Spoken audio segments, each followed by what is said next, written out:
folks, and welcome to a new year of Pinal Prep Spotlight, brought to you by Jones Ford Buick GMC, your hometown dealer for more than 50 years. Jumping right into things, with this week starting early in January, our regular season games are in full swing, and that means our game of the week is between our undefeated Pinal County team. We've talked about them pretty much all year last year. We're talking about them again, and that is Coolidge. Coolidge will be traveling up to Tan Foothills, and you know what? This is actually going to be a very exciting game. We didn't really expect Tan Foothills to be this much improved, but hey, it's kind of like the football team here. You don't know what's going on, but hey, it's working for them, and we like it.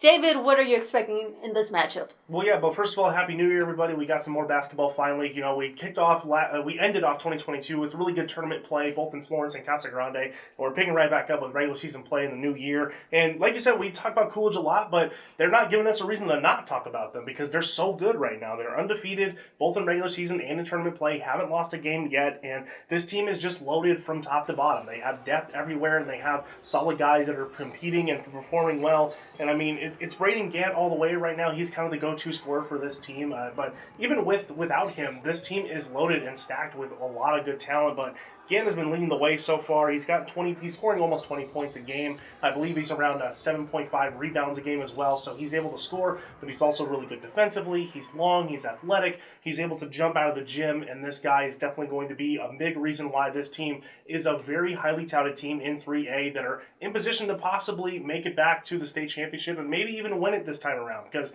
this team's looking for redemption. You know, last year didn't go their way in the championship, losing to Valley Christian. So this team is definitely looking for some redemption and looking to kind of show themselves that they're able to come through big and win the big game. So they're going to continue with that. And into this week, you know, they're going to have a tough task ahead of them. Tan Foothills, like I said, is not the same team they were last year. They are much improved. They are doing playing really solid basketball right now, and they're no slouch. They've only lost 4 games this season of their own, and it's going to come down to a guy like Michael Gray, who has been a really solid piece for them. They've added this year. He has been, you know, kind of the guy that's been the go-to scorer. This team also has some depth, but really Michael Gray is what makes this team go, and if Coolidge is able to stop him, they're going to have to look for find new ways to score and find new ways to compete as well. So this is going to be a very highly touted game. I think it's going to be definitely one of the games we look back to as the start of the year. Is like, this is the time where basketball is back, and these two teams are going to go at each other. Coolidge definitely doesn't want to start, you know, losing anytime soon, so they're going to try and do their best to keep that win streak going. I think personally that they will keep that win streak going, but we'll have to see. This is going to be a good one to start the year. So David mentioned it. Coolidge is undefeated right now, but the scary thing about this team is that they aren't really dominating completely from the start of the game to the end of the game. You know, they have their moments, turnovers have proven costly for them and everything, but they've still been able to manage to find a way to win. When they finally get everything clicking together, this is going to be a very scary team to face. David mentioned Braden Gant, but we got to talk about the other two that make up the big three for Coolidge in Drew Madrid and Carlos Coronado. All three of these guys are averaging double digit in scoring, and Coronado, 5.5 assists.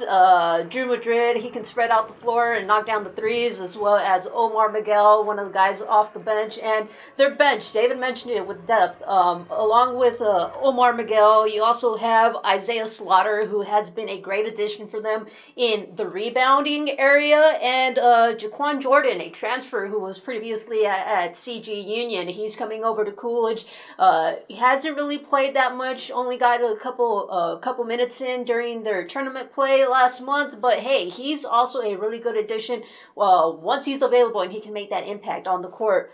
Looking at Tan Foothills, another guy we got to talk about is Eli Fields, who I mentioned rebounding. This guy does it for Tan Foothills. 11.5 rebounds per game, 7.1 points, 1 block. You know, I'm looking at this guy to kind of try to control or slow down Braden Gant. I mean, controlling it's kind of out of the question here because he's virtually unstoppable. But Eli Fields is going to try to cause Gant and the rest of the Coolidge big men some headaches in there. David, is there anything else you want to add about this? Well, I'm glad you mentioned, you know, Coolidge's kind of lackadaisical times in the second half of games, because that's something that Coach Dave Glasgow is going to talk to you about repeatedly. That is the biggest thing on his mind. You know, going back into the Casa Grande tournament after they won the whole thing, he was still not satisfied. He doesn't care about winning tournaments. He cares about winning the big tournament at the end of the season. And a big reason why they could be in trouble is because they're having trouble closing out games, and that is something that he's been trying to work on so hard